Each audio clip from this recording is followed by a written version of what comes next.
Right, here we go.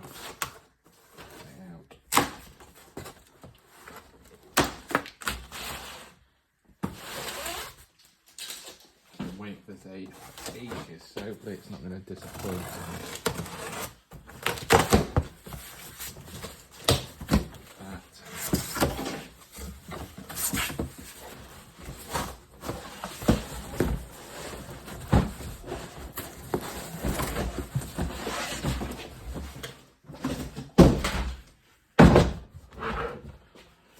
Brilliant.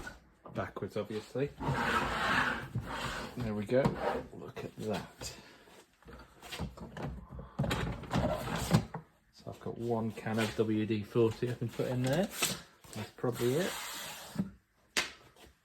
That is nice, isn't it?